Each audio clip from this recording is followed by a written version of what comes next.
Tendo já comentado sobre a quinta bem-aventurança, hoje vou falar sobre a sexta, onde Jesus diz em Mateus capítulo 5, versículo 8, o seguinte: bem-aventurados limpos de coração, porque verão a Deus.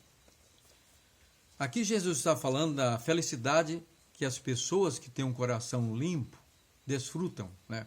E o resultado maior é que elas podem ver a Deus, que depois vou explicar como isso é possível.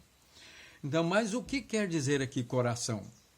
Na antiga cultura, né, dos hebreus, eles criam que o centro das emoções, da personalidade e da alma humana ficava nos rins, atuava através dos rins. Por isso, nas versões antigas, em português, sempre lá diz que, principalmente no livro dos Salmos, que os meus rins estão tristes, né? Na cultura grega, os gregos criam que o centro dessa personalidade humana, da alma, da atuação da alma humana, das emoções, da psique, ficava no coração, né? Que no grego é a palavra cardia, da onde aí se origina em português os termos cardíaco, cardiologia, por exemplo. Portanto, mas o que quer dizer aqui cardíaco ou coração, né? Cardia, os limpos de coração.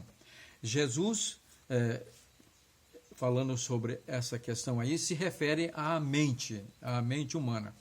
O Novo Testamento foi escrito no grego, né? E com exceção do livro de Mateus, que foi escrito em hebraico, mas depois traduzido, o aramaico, traduzido para o grego. Então, e também devido à influência helenista já naquela época, era comum, já na Palestina, ter esse conceito de que o centro da ação, do mover da personalidade humana ficava no coração. Por isso, Jesus, aqui, os evangelistas, ao traduzir a palavra, os ensinamentos de Jesus, nesse caso a bem-aventurança, diz: bem-aventurados os limpos de coração, né? Portanto, o que é então ter um coração limpo? Nós vamos encontrar lá em Marcos, no capítulo 7, né? Marcos capítulo 7, versículo 8, nós encontramos o seguinte, onde Jesus fala sobre o que é um coração limpo, né? Aqui diz, a partir do versículo 20, quando ele argumentava com os fariseus que estava condenando ele, porque ele e os seus discípulos comiam sem lavar as mãos. E então Jesus diz que o que entra pela boca não é o que contamina o homem, mas é o que sai, né? E aí ele diz, e dizia, o que sai do homem, isso é o que o contamina. Porque de dentro do coração dos homens é que procedem os maus desígnios, né, ou intenções, a prostituição, os furtos, os homicídios, os adultérios, né, e a avareza, as malícias, o dolo, a lascívia, a inveja, a blasfêmia, a soberba, a loucura. Ora, todos estes males vêm de dentro e contaminam o ser humano, ou o homem, né? Portanto, quando Jesus está falando de um coração limpo, a pessoa que tem uma mente limpa, é que ela está isenta de todo tipo de pensamento pecaminoso, seja ele de natureza sexual, que ali fala de prostituição, a impureza, do grego porneia, que refere-se a toda forma de perversidade sexual, seja de inveja, malícia, maldade, vingança, né? E intenções maléficas de fazer o mal contra as pessoas. Isso são atitudes, pensamentos que atuam na mente.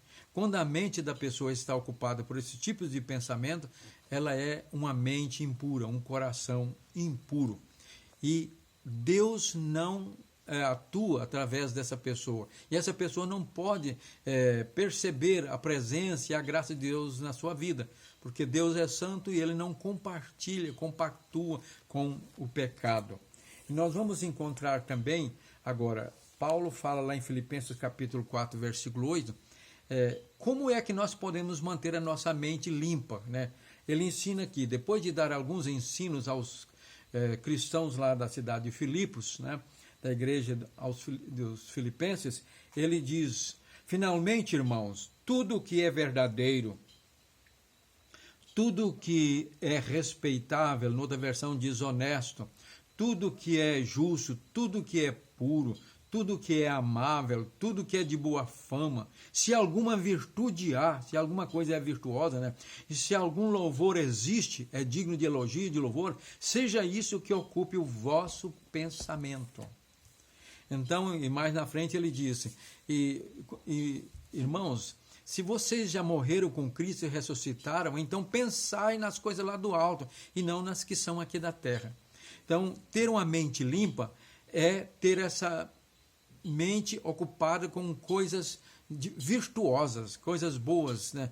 Não só lá de cima, vamos dizer, a respeito do céu, das coisas espirituais, mas as coisas boas que existem e positivas dessa vida.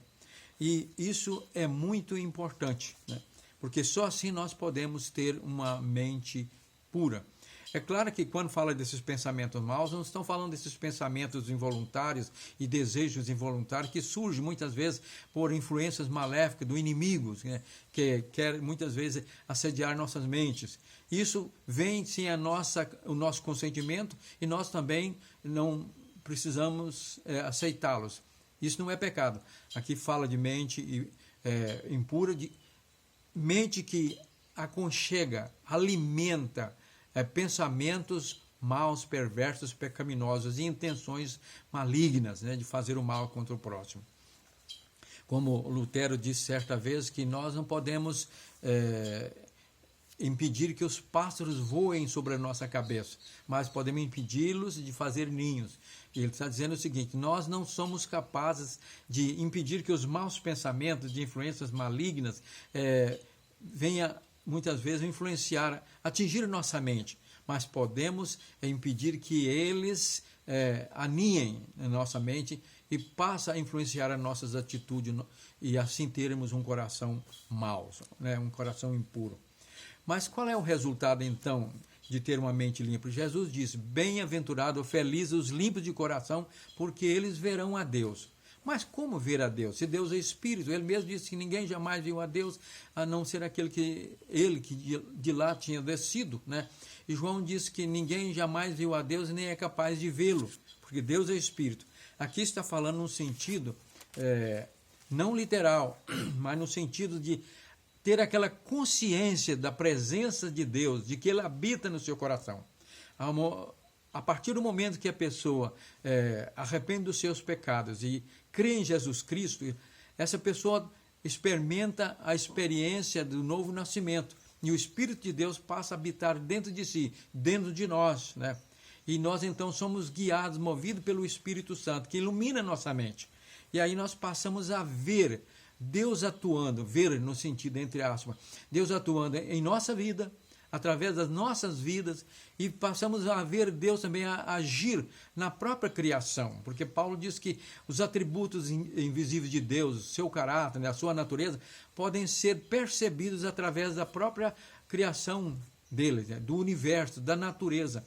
Então, a pessoa que tem um coração limpo, onde Deus habita, além de ter essa comunhão perfeita com Deus e ter a graça de ser usado por Deus, ainda é capaz de ter uma compreensão perfeita de todo o funcionamento e das leis da natureza. Entende até mais do que as outras pessoas. E é evidente que todos os grandes cientistas que fizeram grandes descobertas eram pessoas que tinham uma mente ocupada por a crença em Deus, como Einstein, por exemplo, né? Portanto, aqui fica esta bem-aventurança de Jesus. Felizes os que têm um coração limpo, uma mente limpa, porque eles verão a Deus. Só é capaz de ver a Deus quem tem uma mente limpa, isenta de pensamentos e maldades e intenções pecaminosas. Que Deus nos abençoe, para que o Espírito Santo nos dê sempre essa graça de sermos e vivermos com um coração, uma mente limpa.